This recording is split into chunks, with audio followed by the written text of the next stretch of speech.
Israel के प्रधानमंत्री Benjamin Netanyahu ने अमेरिकी राष्ट्रपति डोनाल्ड ट्रंप से फोन पर बात की है। एक रिपोर्ट ने इजरायली पीएमओ के हवाले से ये जानकारी दी है।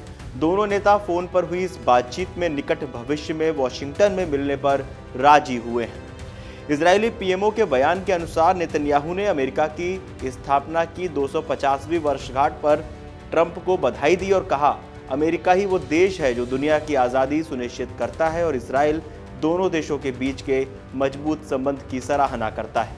आपको बता दें कि ट्रंप ने नेतन्याहू की आलोचना भी की थी। गौरतलब है कि दोनों नेताओं के बीच फोन पर बातचीत ऐसे समय हुई जब ईरान में सर्वोच्च धार्मिक नेता अयतुल्लाह अली खामेनी को अंतिम विदाई देने की तैयारी की जा रही है। ट्रंप और नेतन्याहू की फोन पर बातचीत इसलिए भी अहम है क्योंकि हाल ही के हफ्तों में ट्रंप ने नेतन्याहू की सार्वजनिक रूप से आलोचना भी की थी और दोनों नेताओं के बीच लेबनान में इजरायली कार्रवाई को लेकर मतभेद भी उभरे थे। हालांकि अब इस बातचीत ने संकेत दिए हैं कि सब कुछ ठीक है। वहीं आपको बता दें कि जो जियोपॉलिटिक्स की दुनिया होती है, जो कूटनीति की दुनिया होती है, वहाँ दोस्ती और दुश्मनी बहुत ज़्यादा लंबे समय तक चलती है नहीं। वहीं अमेरिका और ईरान के बीच जो वार्ताएं भी अभी जारी हैं।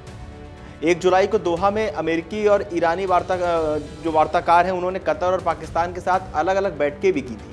बैठकों के बाद आधिकारिक बयान में 14 सूत्रीय समझौता ज्ञापन से संबंधित मुद्दों पर सकारात्मक प्रगति भी दर्ज की गई। कतर ने कहा कि दोनों पक्ष आगामी समय में बातचीत जारी रखने पर सहमत हुए हैं। वहीं ईरान के सर्वोच्च नेता अली खामेनी की अंतिम यात्रा की रस्में शनिवार को तेहरान में आधिकारिक तौर पर शुरू हुई हैं। इसमें हजारों ईरानी अपने 86 वर्षीय नेता को श्रद्धांजलि देने के लिए पहुंचे, जिनकी 28 फरवरी को ईरान पर अमेरिका इजराइल के हमलों में मौत हो गई थी। 14 महीने की पोती का ताबूत भी दिखा। खामेनी के ताबूत को इस्लामी गणराज्य के झंडे में लपेटकर और उसके ऊपर उनकी काली पगड़ी रखकर परिसर में लाया गया। उनके मृत रिश्तेदारों के शव भी उनके बगल में रखे गए, जिनमें उनकी 14 महीने की पोती का छोटा ताबूत भी शामिल था। कितने लोगों के शामिल होने की उम्मीद है? सवाल ये भी उठ रहा है कि आखिर कितने लोग शामिल हो सकते हैं इस शव यात्रा में। खामेनी का पार्थिव शरीर शुक्रवार को तेहरान पहुंचा था, जहां ईरान और इराक के कई शहरों में 6 दिनों तक सार्वजनिक अंतिम यात्रा समारोह आयोजित किए जाएंगे।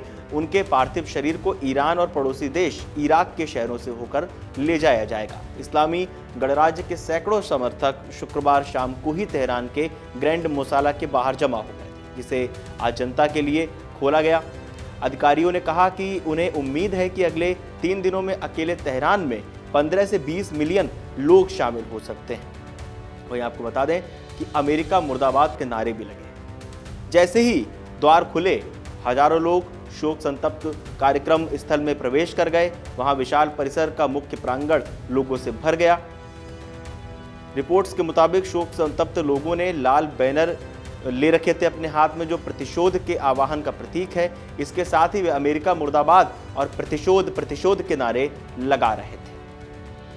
अब सवाल ये उठता है कि एक तरफ जहां अयतुल्लाह अली खामेनी की अंतिम यात्रा निकल रही है, उनका जनाजा निकल रहा है, वहीं दूसरी तरफ आज डोनाल्ड ट्रंप और इजराइल के प्रधानमंत्री बेंजामिन नेतन्याहू के बीच फ़ोन कॉल हुई है। बीच में खबरें कई सामने आई थी कि नेतन्याहू और ट्रंप के बीच मतभेद है, इतनी पुरानी दोस्ती कैसे टूट गई, क्यों टूट गई। लेकिन आज जो फ़ोन कॉल हुई है उस पर जो बात हुई और जिस तरह से ये बात चल रही है कि दोनों नेता बहुत जल्द मिल सकते हैं, तो क्या ये संकेत है कि दोनों नेताओं के बीच सारी चीज़ें ठीक हो चुकी हैं। और जैसा अक्सर कहा जाता है, जैसा अभी हमने दोबारा भी कहा कि कूटनीति में दोस्ती और दुश्मनी बहुत लंबे समय तक नहीं चलती। आप लोगों को क्या लगता है डोनाल्ड ट्रंप और नेतन्याहू को लेकर, खामेनी की अंतिम यात्रा को लेकर? आप हमें कमेंट बॉक्स में ज़रूर बताएं। देश और दुनिया की तमाम बड़ी खबरें जानने के लिए आप जुड़े रहिए amarujala.com के साथ। बहुत बहुत धन्यवाद। अगर आप ये वीडियो YouTube पर देख रहे हैं तो हमारे चैनल को सब्सक्राइब कर बेल आइकन दबाएं और Facebook पर देख रहे हैं तो हमारे पेज को लाइक करें।